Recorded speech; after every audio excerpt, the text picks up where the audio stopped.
Now let me introduce Professor Robert Stavins.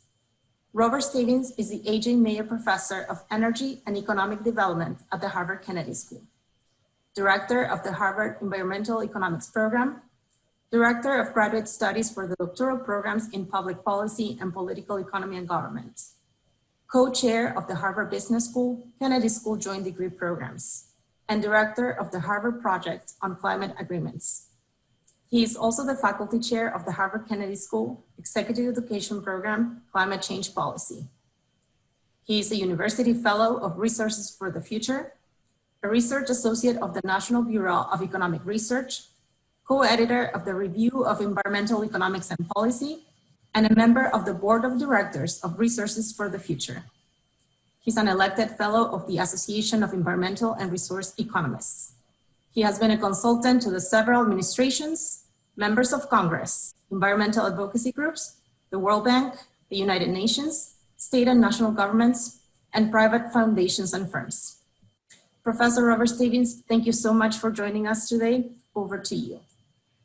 Well, thank you so much, Ariana. It's wonderful to be here. All of you, I guess, are alumni of the executive program courses at the Harvard Kennedy School.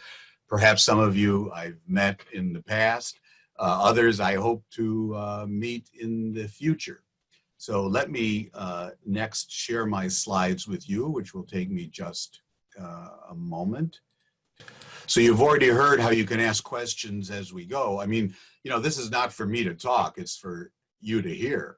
So if at any point you have any questions whatsoever, I'll try to follow them. So let me begin. So my topic, as you can see, is what can an economist possibly have to say about climate change policy? And I think it's a reasonable question to ask. If you're interested in climate change, but you're not an economist, then one could easily, essentially wonder about that. So I'm going to start then by addressing that question by commenting on what I think is the value of an economic perspective. And then along the way, or at least by the end, you can form your own judgment of whether or not you're convinced that there is value to this economic perspective on climate change. I start from the fact that the causes of environmental problems, as you probably know, in a market economy are economic.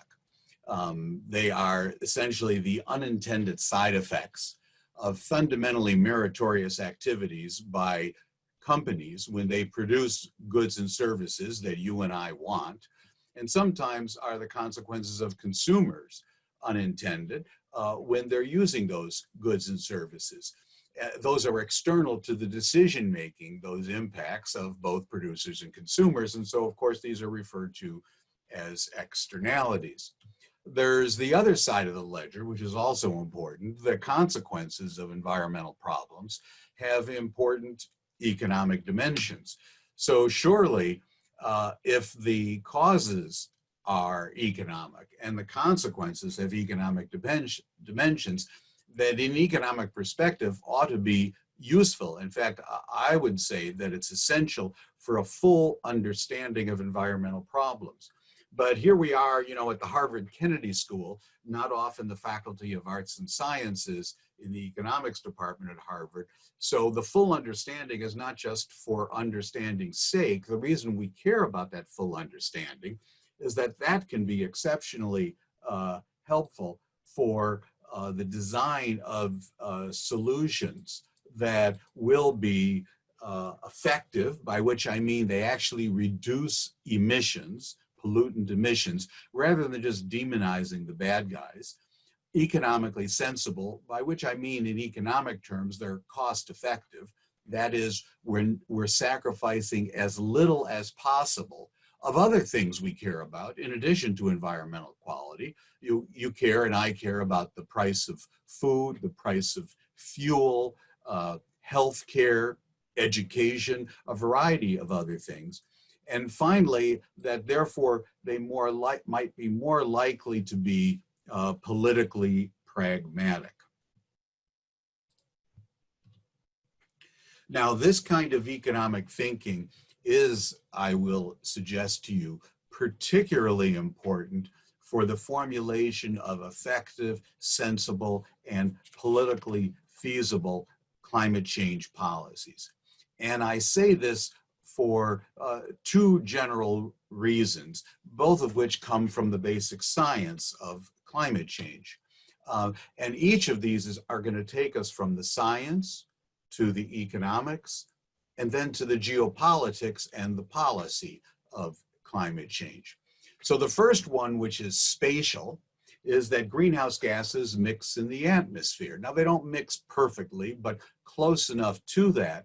And that means that the location of the emissions has no effect whatsoever on the location or the magnitude of the impacts. In economic terms, climate change is a global commons problem. Now, that's very different than if we were talking about localized air pollution, such as sulfur dioxide or NOx or particulates. It's very different than if we were talking about water pollution or hazardous waste or solid waste. Climate change is a global commons problem.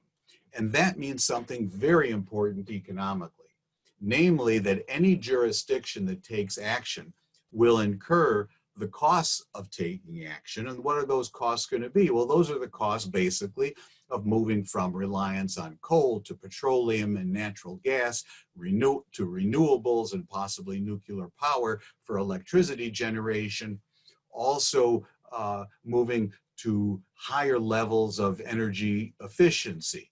So those costs are going to be incurred by the jurisdiction, the political jurisdiction that's taking action.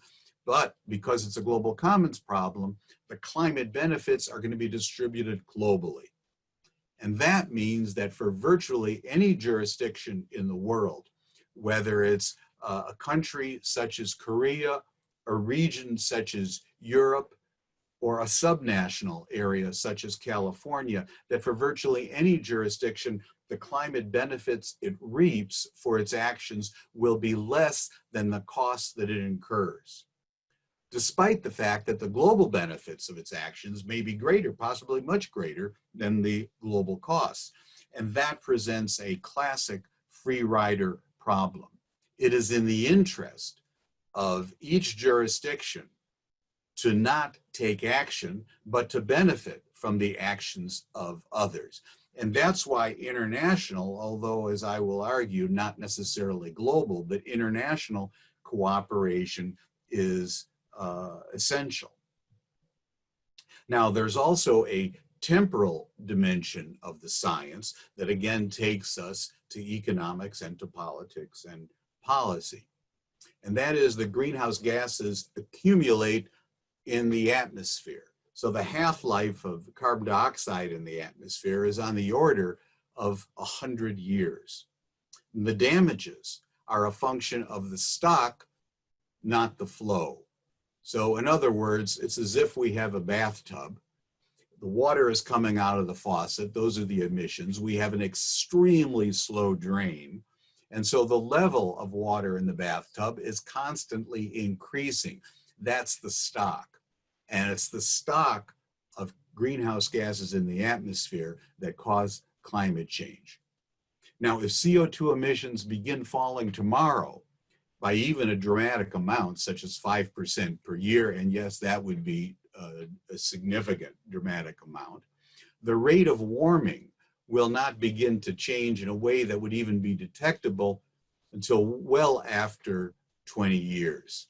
So the greatest benefits of climate change policies that we put in place now are going to be in the long term. But those climate change policies and the costs of those policies are going to be up front.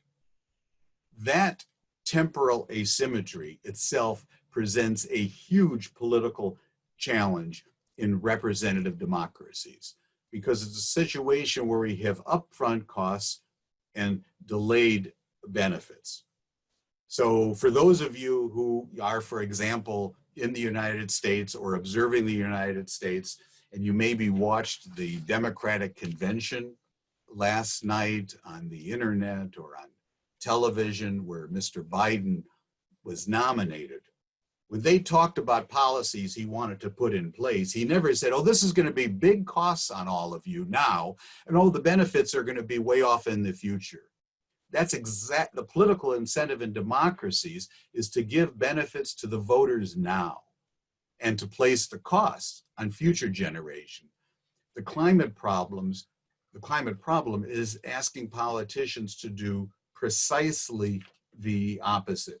And that's why a politician who I've spent many years working with, the former Senator Timothy Worth, often said that climate change was the most difficult problem he had ever worked on.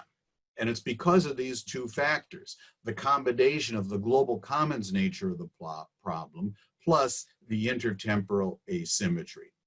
So this suggests, on the one hand, why it is that it's a very tough political challenge, but it also suggests why economics can have something to say about the design of better public policies. Now, policy analysts, and not just economists, but policy analysts from a variety of disciplines tend to favor carbon pricing, by which I mean carbon taxes or cap and trade. And before I comment on why, maybe I should say a word about, what is a carbon tax and what is a cap and trade system for those of you who don't know. So a carbon tax is a tax on the carbon content of the three fossil fuels, coal, petroleum, and natural gas. And by increasing those relative prices, it tends to discourage their use in economies in profound ways. A cap and trade system does the same thing, but rather than setting the price and allowing quantities to adjust, it establishes quantities. So rights are conveyed. You could think of them as emissions rights, but they'd really be, again, carbon rights on the three fossil fuels, coal, petroleum, and natural gas. Trading is allowed in these, and because there is a scarcity of them, that is the cap, therefore a positive price is generated, the same price we would get from a carbon tax for the same goal. And again, the result is cost effectiveness.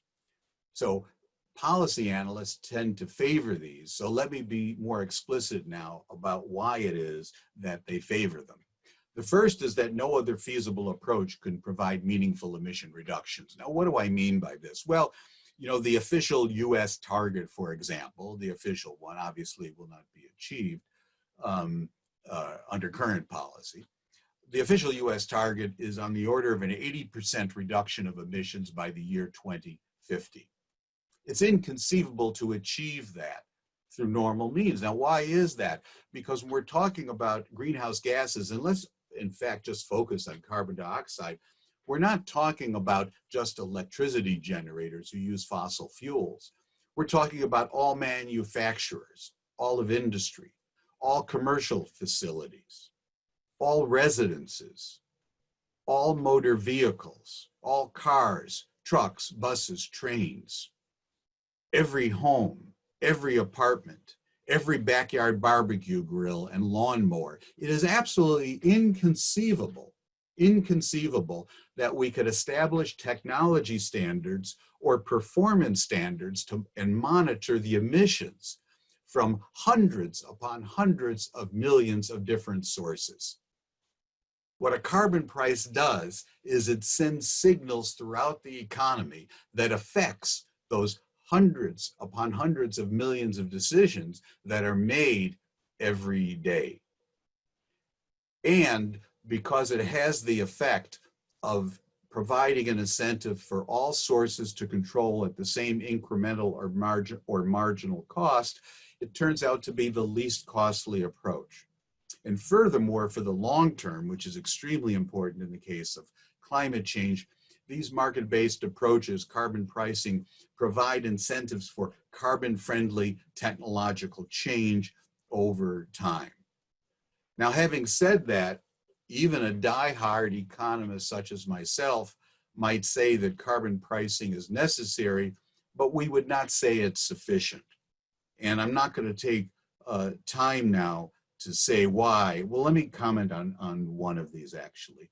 It's an important one, which is the public good nature of information. And to explain this, I'm going to use my, just one second, this is my iPhone.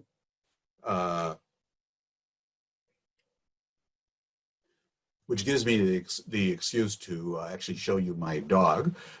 So this is an iPhone, and if I open it up and get into the first screen where there are, the usual set of icons and folders, looking at this, it would be impossible for any of you, even if you were in the room a few feet away from me, to say whether or not this is an iPhone or a BlackBerry Storm 2. And the reason is they look the same. So the BlackBerry Storm 2 has the icons. It has a touch screen. It is, to use the generic phrase, a smartphone. Now let's think about that economically. So the Apple Corporation, when they developed the iPhone, they were first with this kind of smartphone. They invested hundreds of millions of dollars in basic research and development to create that phone. But they paid all the costs for the R&D, but they didn't get all the benefits because the BlackBerry Corporation in Canada were able to also learn from that. Now, they didn't buy patent rights from Apple. They were not sued by Apple for patent infringement because this kind of learning is simply accessible as a result of spillovers of information. So some of the benefits of Apple's R&D went not to Apple, but to BlackBerry. What does that mean? That's a positive externality. And that means that Apple had an under-incentive, knowing this, to invest in R&D. So this is something that's been studied by 75 years by economists. The fact that the pricing system, which is efficient in so many ways, provides under-incentives for basic research and development.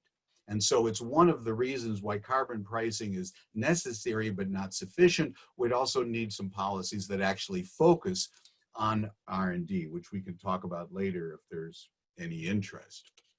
Now, we have a couple of questions. Do you want to take them now, or would you? Oh, sure. Let's take a question. I don't see any hands up. Okay, we have a couple here in the Q&A. So the first one is, what is your view on the optimal price of carbon? There's a broad range from $10 to $200. Okay, so one way to think about what the optimal price would be on carbon, and by that, if what you mean is what the level of the tax should be, or what would be the objective of the carbon price of allowances in a cap and trade system, then one way to think about that would be at the efficient level of control, that is where we're maximizing the difference between benefits and costs, maximizing net benefits. What would the damages be and on the margin? And that has a particular phrase associated with it, namely the social cost of carbon. So it's a little confusing because it uses the word cost, but it's really looking at the damages side and hence the benefits of doing something. And the best estimates of the social cost of carbon done within the United States are about $43, $45 per ton. And that's actually probably too much precision. So let me say on the order of something from $30 to $70 per ton. Those are the best guess. And if you wanted to look how, there's a lot of uncertainty. If you wanted to look at the 95% confidence interval, it's going to go lower than that. And because it's a highly skewed distribution, because of the possibilities of some types of small probability but catastrophic impacts, therefore the 95% confidence interval on those same estimates goes up to $200 per ton. But having said that, then what you can take notice of is that all of the existing cap and trade systems have carbon prices that are below that. So in economic terms, none of them are at a stringency which would maximize net benefits. Was there another question? Yeah, there are a couple of more. Could you give a concrete example on how carbon tax / cap and trade works? How it works? Oh, yes. So as a result of a carbon tax, it would increase the price of coal tremendously relative to natural gas. It would increase the price of natural gas relative to renewables. And therefore, when dispatch decisions are being made in the electricity grid, there will be more reliance on renewables than on natural gas, and more reliance on natural gas than on coal. I think we'll take one more and then we'll let you go ahead. So there are some on the right that say there's no problem with climate change at all, and some on the left who say it must be addressed immediately or we're doomed. What are your views on whether there's a reasonable middle ground that we can take and how we can build consensus around that?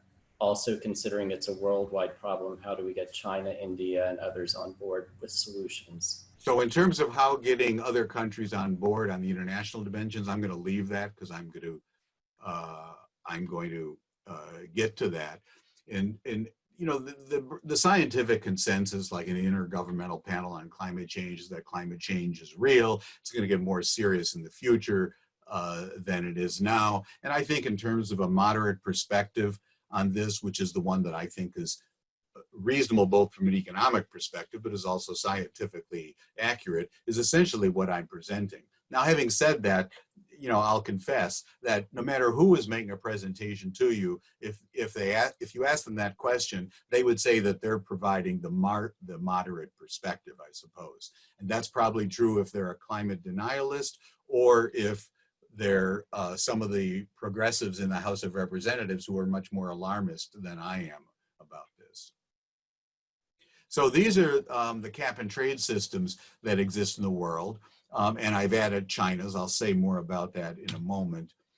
We also have carbon taxes in a number of countries of the world, and I'm going to say more about that in a moment. So let me go on. Many jurisdictions won't employ carbon pricing. They'll use performance standards or technology standards, which will not be very effective and won't be cost effective, but there's still costs. What I'd like to do is to look at the relative importance of these, and we can do it with this graph. The vertical axis is the carbon price, so it's either the tax or the allowance price in a cap and trade system. And then the horizontal axis is the scope of the program, how many tons of emissions are covered by it. And this is of CO2 equivalent, so it's including the other greenhouse gases. The blue represent tax programs, and the green areas represent cap and trade systems. So what stands out from this? The highest levels of carbon pricing are from some carbon taxes, particularly in Sweden and other parts of Northern Europe. But you can see that they're actually not doing a heck of a lot because their scope is so narrow.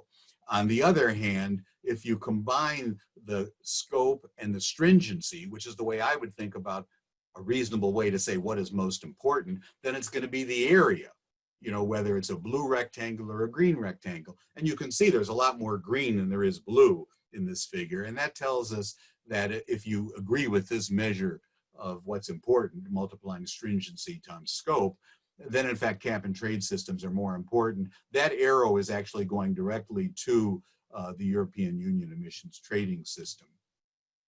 So all of this adds up to, I don't know if you think this is a lot or a little, but about 15% of global CO2 equivalent emissions. Now, China accounts for about 30 of global CO2 emissions. China is the largest emitter now, about twice the level of the United States, which would be second.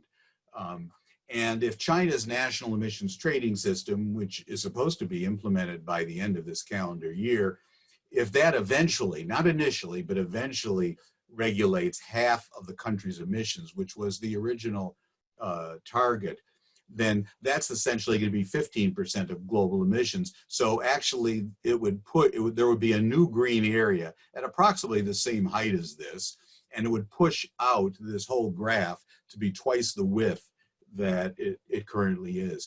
That shows you two things, both how important China's emissions are, but also how important potentially China's climate change policy is.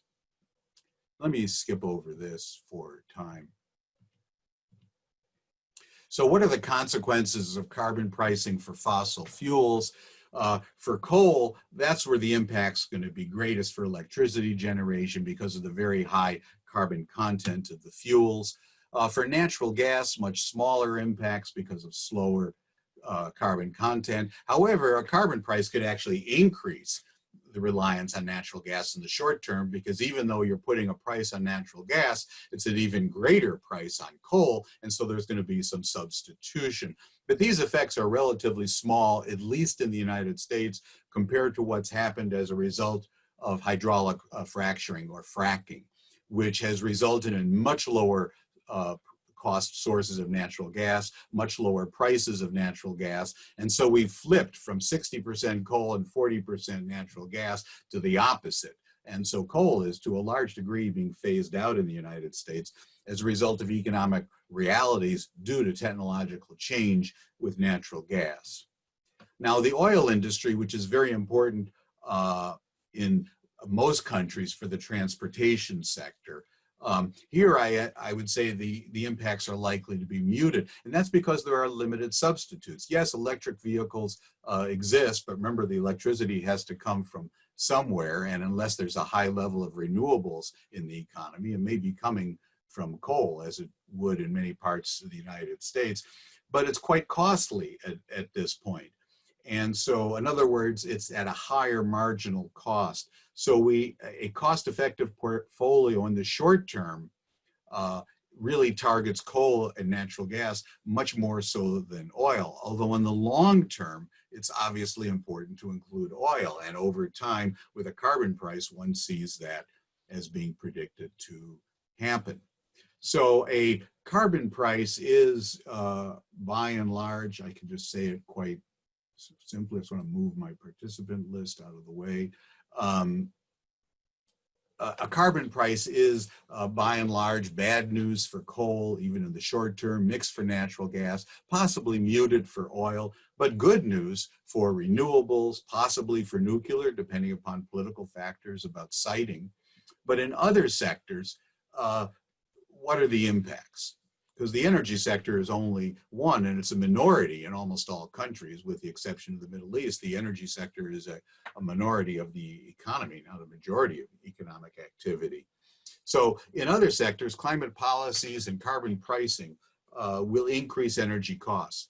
So a simple rule of thumb then is that it's going to be bad news for sectors that use energy, but that's all sectors. All sectors of the economy use energy. But on the other hand, it can be good news for some particular sectors. So for example, producers of energy consuming durable goods. So I use the example of Boeing, but we could talk about Airbus instead. And when airlines buy a new jet aircraft, when they went from the 757 to 767 to 777, when they buy these new generations of jet aircraft or new models within an existing generation, when they do that, the major factor that affects them, such as at United Airlines, is the fact that they want a more efficient aircraft, because their highest cost of doing business that from year to year variation is the price of jet fuel. Indeed, what determines whether the airlines, put aside now this horrible situation with the pandemic, in normal years, what determines whether the commercial airlines are making profits or losing a lot of money is the price of jet fuel. So as the price of jet fuel goes up, as it would if you have an increase in energy costs as a result of a carbon price, then they have a strong incentive to buy the new generation of aircraft. They're buying those not because they want to have blue lights in the ceiling rather than white lights, but because the new aircraft are more energy efficient. And by the way, they're not more energy efficient for the most part because the engines are more efficient, although they are to a small degree. It's because the aircraft are so much lighter because these new generations of aircraft are built with composite materials rather than with metal. So that means that Boeing is thrilled when jet fuel prices go up. It increases the demand for their products. The airlines start buying the new aircraft. On the other hand, it's bad news for the consumers of those same products, in this case, United Airlines. So there are distributional, this is just one example of many I could give, there are distributional impacts across different sectors of carbon pricing.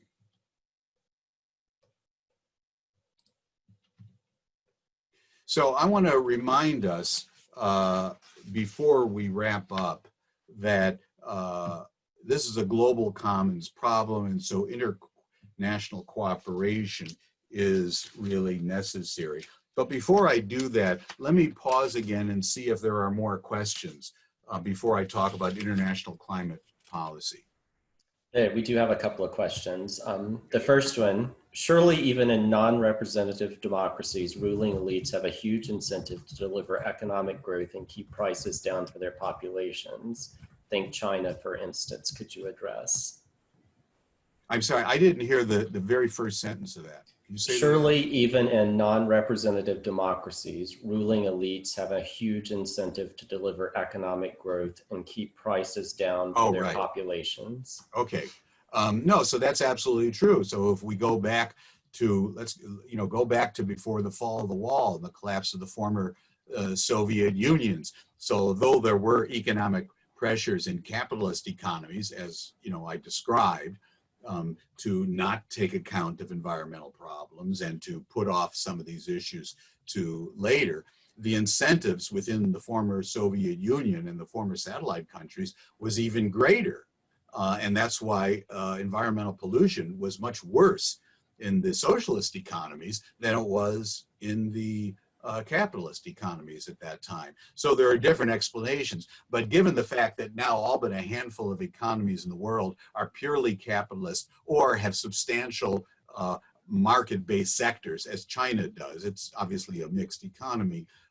That's why I gave most attention to the situation in capitalist economies that are also democratic. I believe there's a hand raised. Yeah, I have to move this to. Yes, so we're gonna ask Cassie Hassan to ask the question. Hello, my question is there a bigger risk of carbon taxing? Because through carbon taxing, it might happen that we are not reducing the emission at all. So when the pledge is to reduce the emission by 80% by 2050, we might see that no reduction has happened. If that is the case, what is the mitigation measure of that risk? So, what's certainly true is that there is a trade-off here. So a carbon tax sets essentially the cost, but it doesn't set the quantity. And there is some uncertainty in terms of what the responses are going to be. Now, this is something that's easy to analyze, extremely easy to analyze, because the reaction of private industry and individuals, I'll take the example of automobiles. You don't have to wait for there to be a carbon tax that drives up the price of gasoline to then figure out how consumers are going to respond. Gasoline prices are going up and down all the time, and we observe the consumer responses. We econometrically estimate the elasticity of demand. So although there's uncertainty, there's very good understanding. That said, on the other hand, a cap and trade system guarantees the quantity because it sets a cap, but the cost is uncertain. So it's like a dog. You can, hold the dog and its tail is going to wag, or hold the tail and the dog will shake around. There is a trade-off between the two. Anything else, Jason? Yes. I assume that a carbon tax will be in some part passed on to the consumer, who in the population bears the cost of the carbon tax. Will the lower and middle class be disproportionately disadvantaged? So we would normally anticipate that. That would seem most logical. Why? Because it's driving up the price of energy. And low-income people spend a greater share of their income and wealth on energy than do high-income people, right? So a poor person living in the inner city in Los Angeles, they might spend 30% of their all costs in a given month might be for energy, for electricity, which would be a color television and a refrigerator. Now, I've also got central air conditioning, a lot else going, but my overall energy costs are a very small portion of what my overall costs of living are and what my income is. And I'm not among the wealthy class. So that's sort of the first thinking about it. However, because you also have to look at not only that direct cost side, but the benefit side.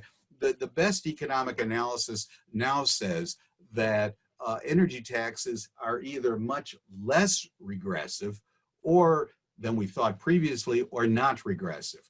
Having said that, it is possible to address whatever degree of regressivity there is by using the revenue. So the revenue from a carbon tax or the revenue from auctioned allowances in a cap and trade system can then be used for a variety of purposes. And the economist's favorite would be to cut distortionary taxes. However, it could also be used to send it off in a check to individuals. You know, everybody gets a check at the end of the year. That's referred to as a carbon dividend program. Or if you think that you want to target particular groups of people because they're really burdened by it, maybe that's Appalachian coal miners, then you can target some of the revenue to them. If you think it's low-income people, you can target the revenue to them through direct cash payments. So those impacts can be addressed, and it's not just theoretical. That's part and parcel of every serious proposal that I'm familiar with that, for example, has been in the US Congress over recent years. So I think we'll take a couple more, and then I believe you're going to talk about international climate policy, so we'll save a couple. Okay.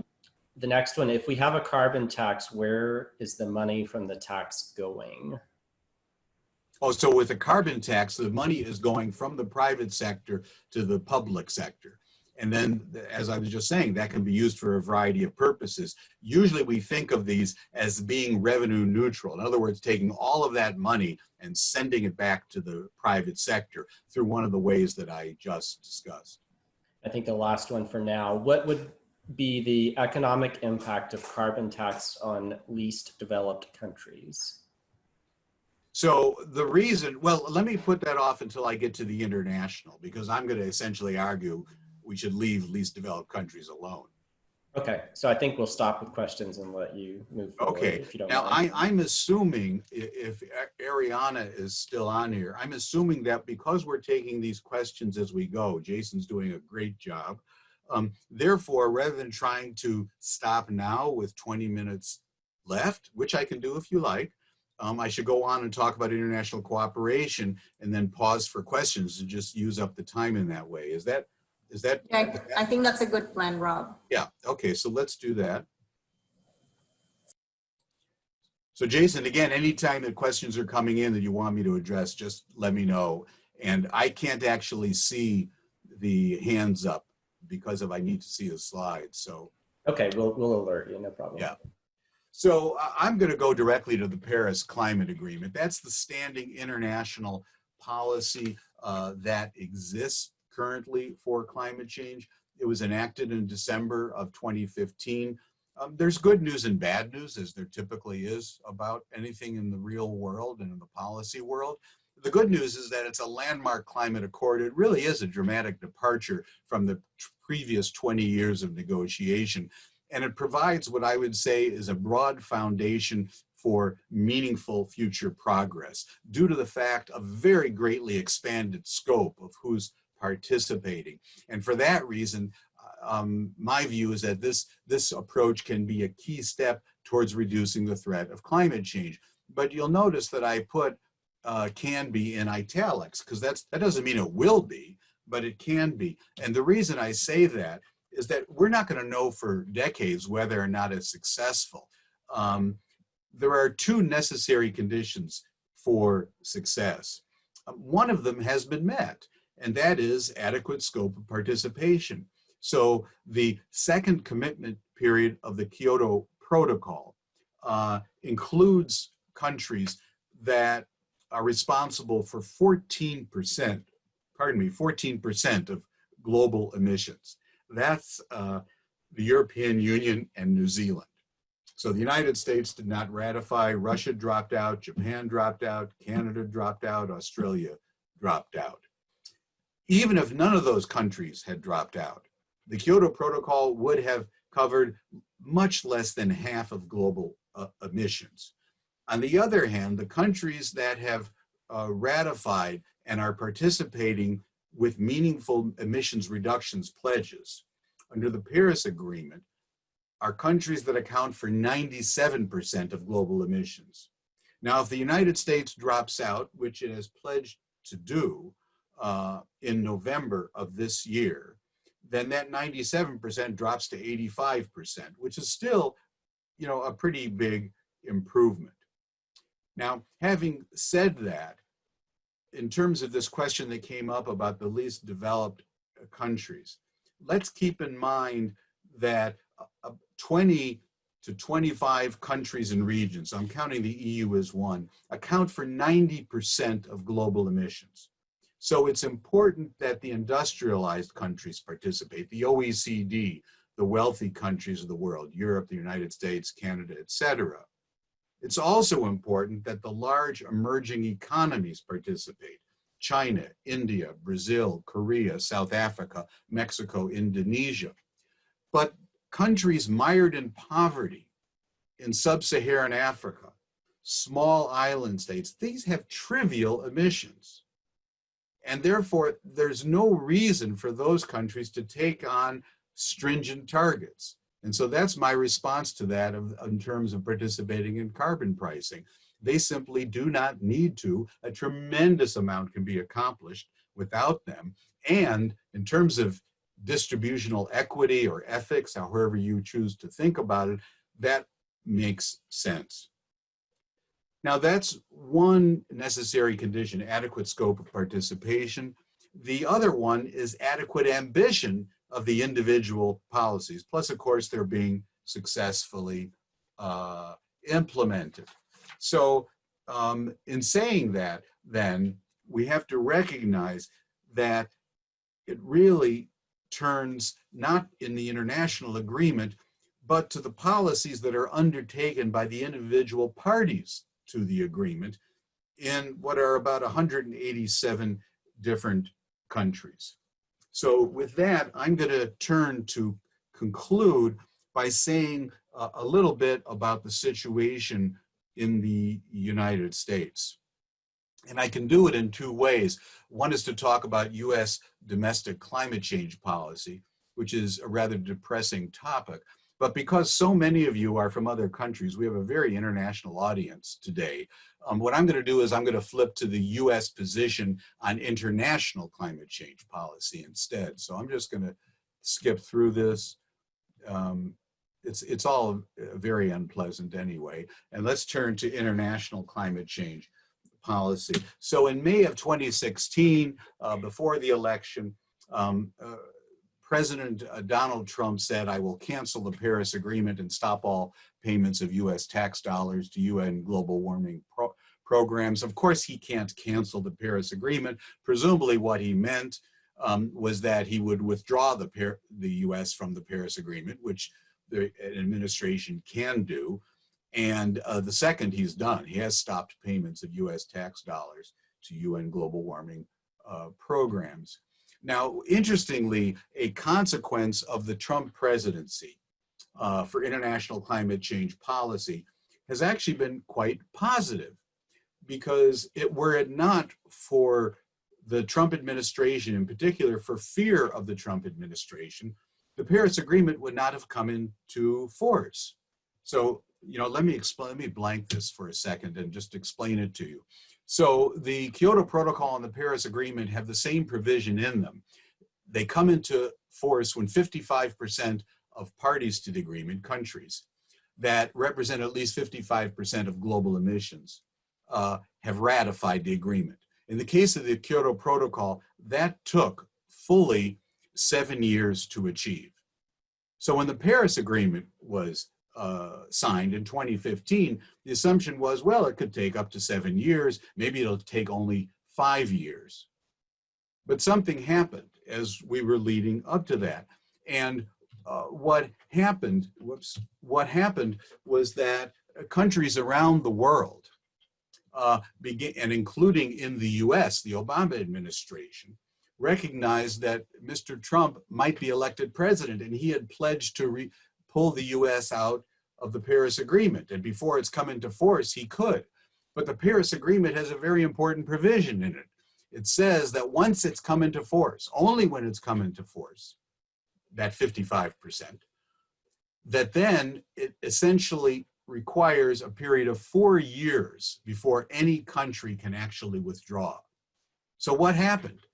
China, the United States, Brazil, countries around the world recognized we better move quickly to ratify this agreement, and they got to 55%, in fact, during that first year. So the the Paris Climate Agreement came into force at about the time of the presidential election in November of 2016. And that meant for the Trump administration, there would be a 4-year delay before it could withdraw. So we should thank at least the fear of a Trump administration as having brought the Paris Agreement into force vastly more quickly than anyone anticipated it would happen. So the Trump administration then had several options. One would be to withdraw from the Paris Agreement, as the president had pledged during the campaign that he would do. That would require a 4-year delay. He could actually withdraw from the overall United Nations Framework Convention on Climate Change, which is the umbrella under which the Paris Agreement sits. Ironically, that would only take a 1-year delay, but that was unattractive to the administration because that had been signed by a previous Republican president, President George H.W. Bush. It was ratified by the US Senate on a unanimous voice vote, so it would require Senate action. That was questionable. Or what he could have done, as I argued at the time in an op-ed I wrote with former Secretary General Ban Ki-moon, is that the US could remain in the Paris Agreement, but revise its nationally determined contribution, its specific pledge. It could even set it equal to business as usual, as many countries, by the way, seem to have done, and give limited attention to the negotiations. But alas, the president didn't choose option number 3, which would keep the US at the table. He wanted to send an important symbolic signal to his constituency, or if you want to be positive about it, he wanted to live up to what he promised he would do. And so in June of 2017, he announced the withdrawal of the US from the Paris Agreement, but it will not be effective until November 3rd or 4th, I forgot which, of 2020. It's 1 day after the election. In the meantime, the US continues to be a party to the Paris Agreement. Now, most important, or what most of us were worried about, including Secretary General Ban Ki-moon and myself at the time, was that what would be the effects of such a US announcement on other countries? Now, we knew it wasn't going to make the EU back down. If anything, that'd probably make the EU get more aggressive. But what effect would it have on China, India, Brazil? Well, it turns out that China is happy to evolve from co-leadership with the United States, which is what it had previously, to sole leadership. India has not retrenched, and Brazil certainly has, but that's not because of Trump, that's because of another populist climate skeptic, President Bolsonaro. Now, there's an important caveat here. Although none of these countries have backed down, when they announce their new targets, which they will in the next year for the next round of the Paris Agreement, we're not going to be able to compare those to what they would have been otherwise if the US remained in. We simply will not know that. Having said that, we should recognize something important, and that is if there is a change of administration in the United States, namely if Mr. Biden is elected president, then after a 60-day waiting period, the US, just by the stroke of a pen, will, without a doubt, rejoin the Paris Agreement. So it's important for the other parties to think of US action as the whole country, not in terms of the federal government. That's why subnational action, something we haven't talked about today, is very important, including how subnational policies can be recognized under the Paris Agreement. That's something at the Harvard Project on Climate Agreements that we continue to work on a great deal. So beyond Paris, to close, The climate talks were a success, but we're not going to know about the ultimate success of the Paris Agreement for many years. It provides a path for a new way forward. We have adequate scope of participation, but the adequate ambition of policies is an open question. We only have the first step, these first set of nationally determined contributions, or NDCs. But even this first set are actually very impressive. I'm always surprised to see how much actually the first step, if fully implemented, of course, would indeed achieve. In years to come, it's possible the major locus of the international cooperation will continue to be the United Nations, but it could be other venues. It could be the G7, it could be the G20. We have to wait and see. But under any of these venues, at the national level and at the regional level in Europe, the importance of carbon pricing, and I would suggest more broadly, economic thinking, are going to remain. Before I see if there are some still pending questions, let me just say that if you'd like more information, these slides are going to be made available to you afterwards, and you'll find all of these websites there. The Harvard Project on Climate Agreements, our Environmental Economics program, my website, my blog, in which you can register to follow that, or you can follow me on Twitter. And with that, before we take questions, I'll just end with these two words, thank you. We have a couple of good questions, Rob. Yeah. I'm going to combine them as we can. So what do you think the impact of COVID-19 will be on the international climate change policy? Do you think there will be a rollback of Paris Agreement commitments, and will countries be able to meet their commitments in a post-COVID era? Well, in terms of so there are two different parts of that. In terms of meeting their existing commitments, for most countries, it's easier because the economic downturn results in less industrial and commercial activity and lower levels of emissions. And we've seen this around the world. If not absolutely getting lower, which they are in many places, the trajectory bending down. On the other hand, when there are economic hard times, it's much more painful, it's much more difficult for countries to put in place more stringent climate policies. And so you might anticipate that their targets would be less ambitious than they otherwise would have been. They might look ambitious because of the fact that the emissions themselves have come down. So there's a two-sided story here. It's for that reason that around the world, particularly in the European Union, there's tremendous interest and even activity on putting together economic recovery packages that are somewhat green, that at the same time as we're addressing economic recovery, we're bringing about some restructuring of the economy to render it less carbon intensive. One more. Do you have any thoughts on the European Green Deal, the new flagship of the EU Commission? Well, the European Green Deal is an excellent example of what I just mentioned. And it's what I was thinking of, actually. So the European Green Deal, which should not be confused with the US Green New Deal. These are two different things. But the European Green Deal is a combination of climate and environmental policies with essentially economic recovery, with employment policies, investment policies, and the like.